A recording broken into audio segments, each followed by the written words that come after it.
It's no fault of Elvis, he loved the song. She was America's sweetheart, but behind closed doors, Dolly Parton had a secret list of stars she couldn't stand, and one of them tried to steal her biggest hit. Dolly Parton, America's sweetheart, country music royalty, and the face of kindness. But behind that iconic smile, a history of betrayal, lawsuits, diva tantrums, and relationships so broken they never recovered. You've heard the songs, you've seen the wigs, but today you'll hear what Dolly never wanted the world to know. Because these are the 5 singers she clashed with the hardest. And what really went down behind the scenes, imagine this. You're a young woman, fresh out of high school, broke but burning with talent, stepping into the biggest spotlight of your life. That was Dolly Parton in 1967 when she joined the Porter Wagoner show, one of the most watched country music programs in America. Porter Wagoner was already a star. Flashy suits, a golden voice, a massive fan base, and now he had Dolly. At first it was electric. They were the golden duo. Their chemistry was undeniable. Their voices blended like honey and whiskey. They racked up hit after hit. But behind the cameras, something darker was brewing. Porter didn't just want to sing with Dolly.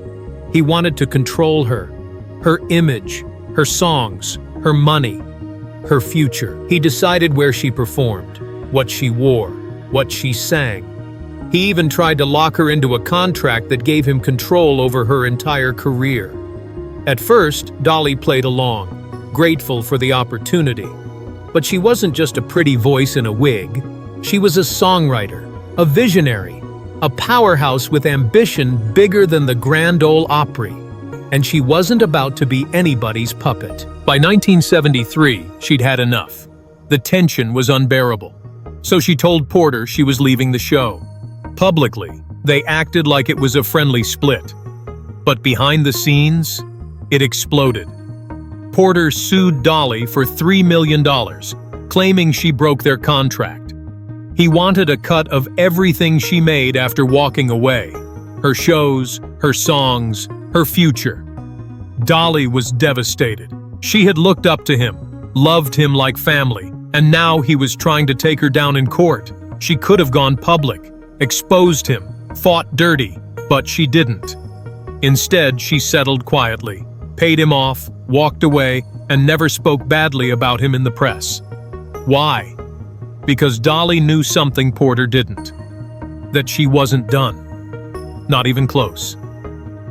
Years later, she surprised everyone by inducting him into the Country Music Hall of Fame, saying kind words on stage, even after all the pain. She visited him on his deathbed, and when he died, she held a private tribute at Dollywood. Now tell me, is that forgiveness?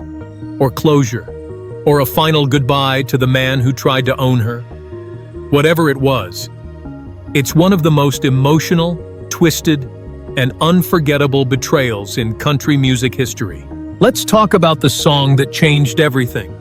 I Will Always Love You. Dolly wrote it herself, alone, in tears, as a goodbye to Porter Wagoner, the very man who tried to control her.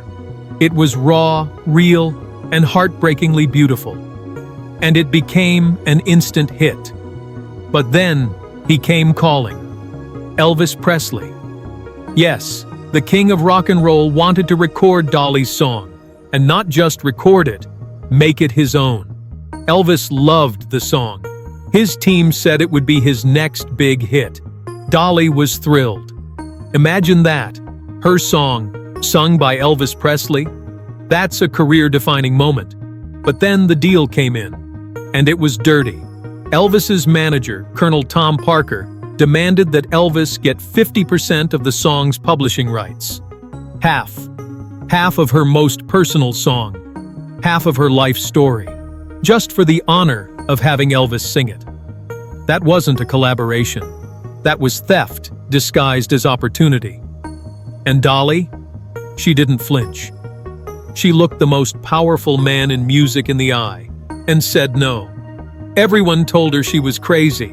It was Elvis. But she walked away. And Elvis?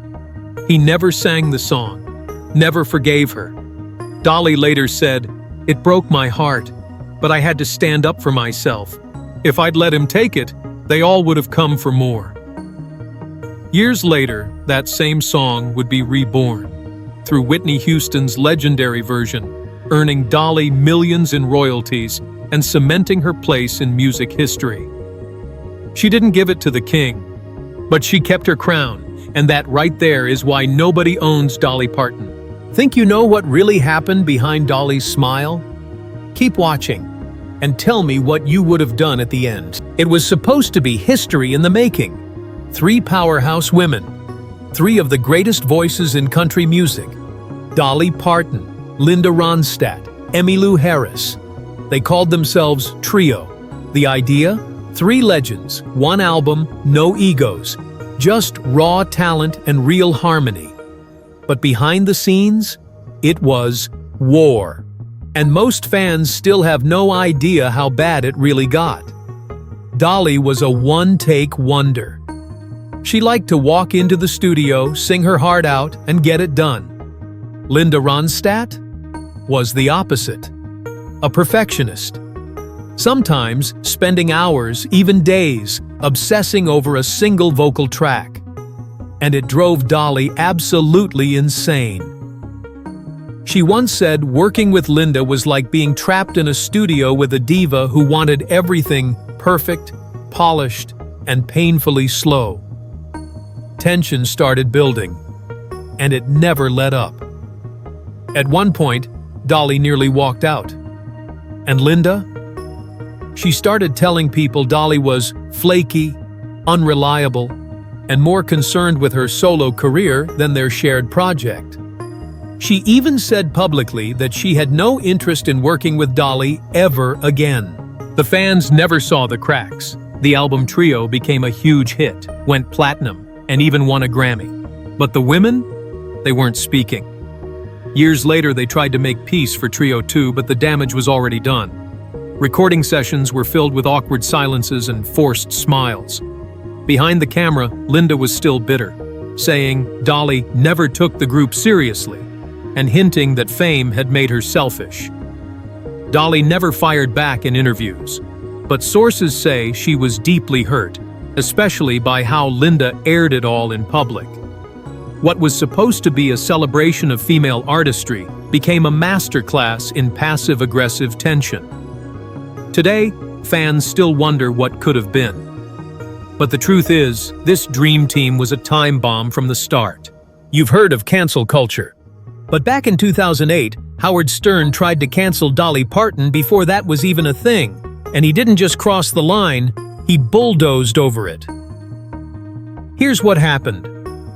Stern's team got a hold of Dolly's audiobook, My Life and Other Unfinished Business. And they didn't just play clips. They edited her voice, cut it up, spliced her words together into a fake interview, and made it sound like Dolly Parton was saying the most vile, racist, disgusting things imaginable.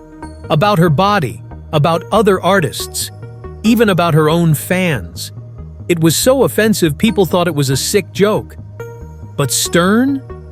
He aired it live on his show and laughed the whole time. He called it satire. His team joked about it on air.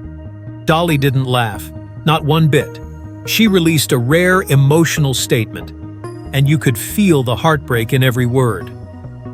I have never been so shocked, hurt, and humiliated in all my life. I would never say such vile things, ever. She even hinted at something she never does, legal action. She said, if there was ever going to be a lawsuit, it would be over this. Think about that. Dolly Parton, the kindest woman in music, was ready to go to court. Country radio stations pulled support from Stern. Fans exploded online. Even casual listeners said this time Howard had gone too far. And Stern, he didn't apologize, didn't walk it back. He shrugged, said everyone was too sensitive. For 15 years, Dolly and Howard never spoke again. She stayed silent, took the high road like she always does. But you better believe, she didn't forget. Then, out of nowhere, 2023. Dolly walks into the Howard Stern show for the very first time. People were stunned. Why now? The answer was simple: strategy. Dolly had a genre-breaking rock album, Rockstar, to promote. She needed reach. Howard had it. So she walked into the lion's den. He called her a legend. He played nice. But the tension? You could feel it through the mic.